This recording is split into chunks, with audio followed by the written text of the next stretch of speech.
if it isn't, we shall not be diverted from our course. To those waiting with bated breath for that favourite media catchphrase, the U-turn, I have only one thing to say. U-turn if you want to.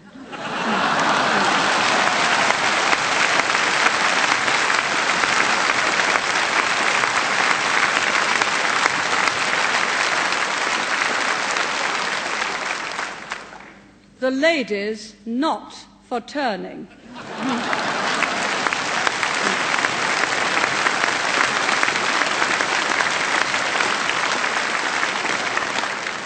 And I say that not only to you, but to our friends overseas as well, and also to those who are not our friends.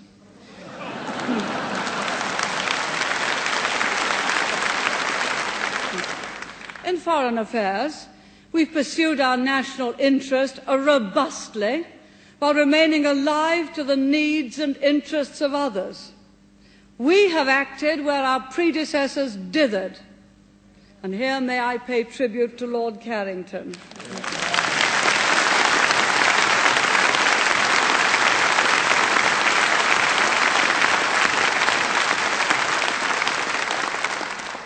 When I think of our much-travelled Foreign Secretary, I'm reminded of the advertisement, you know the one I mean, about the pier that refreshes those foreign parts that other piers can't reach.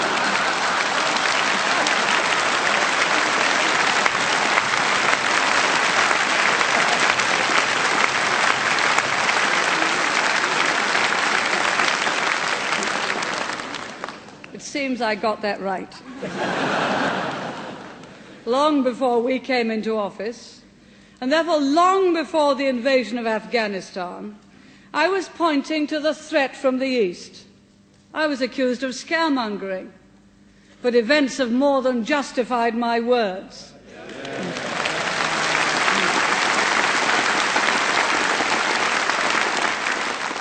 Soviet Marxism is ideologically, politically, and morally bankrupt.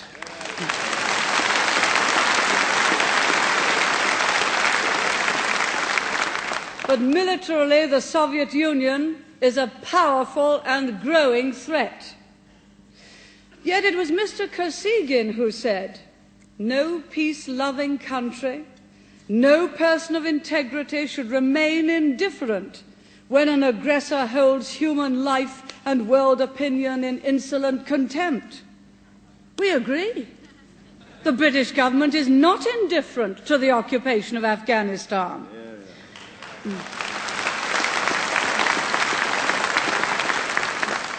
We will not allow it to be forgotten. For unless and until the Soviet troops are withdrawn, other nations are bound to wonder which of them may be next. Of course, there are those who say that by speaking out, we are complicating East-West relations, that we are endangering détente. But the real danger would lie in keeping silent.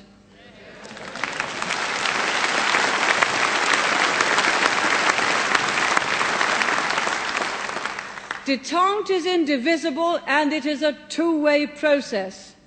The Soviet Union can't conduct wars by proxy in Southeast Asia and in Africa, foment trouble in the Middle East and the Caribbean, invade neighbouring countries and still expect to conduct business as usual.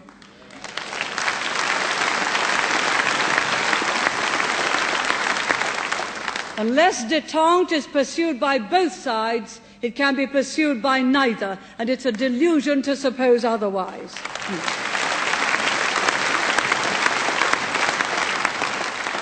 And that's the message that we shall be delivering loud and clear at the meetings of the European Security Conference in Madrid in the weeks immediately ahead. But we shall also be reminding the other participants in Madrid that the Helsinki Accord was supposed to promote the freer movement of people and ideas. The Soviet government's response so far has been a campaign of repression worse than any since Stalin's day.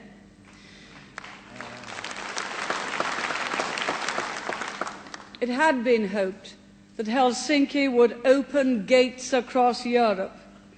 In fact, the guards today are better armed and the walls are no lower. But behind those walls, the human spirit is unvanquished.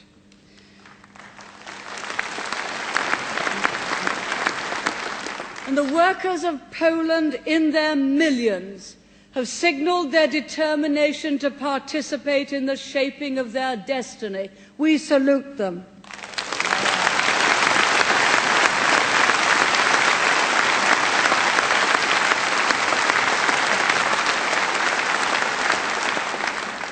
Marxists claim that the capitalist system is in crisis.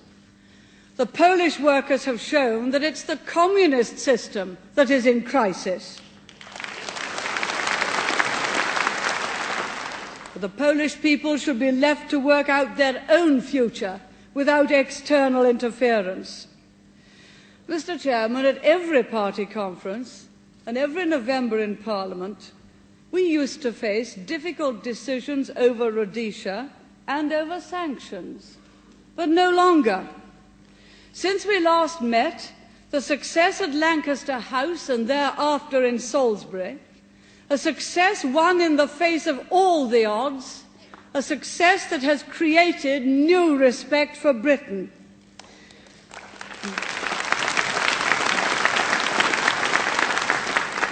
It's given fresh hope to those grappling with the terrible problems of Southern Africa. It's given the Commonwealth new strength and unity. And now it's for the new nation, Zimbabwe, to build her own future with the support of all those who believe that democracy has a place in Africa. And we wish her well.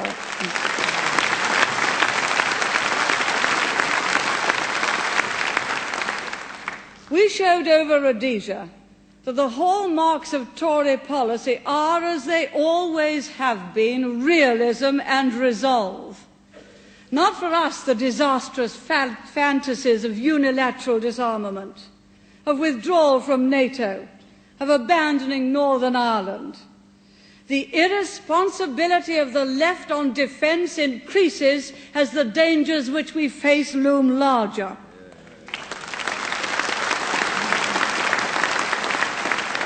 And we, for our part, under Francis Pym's brilliant leadership, have chosen a defence policy which potential foes will respect.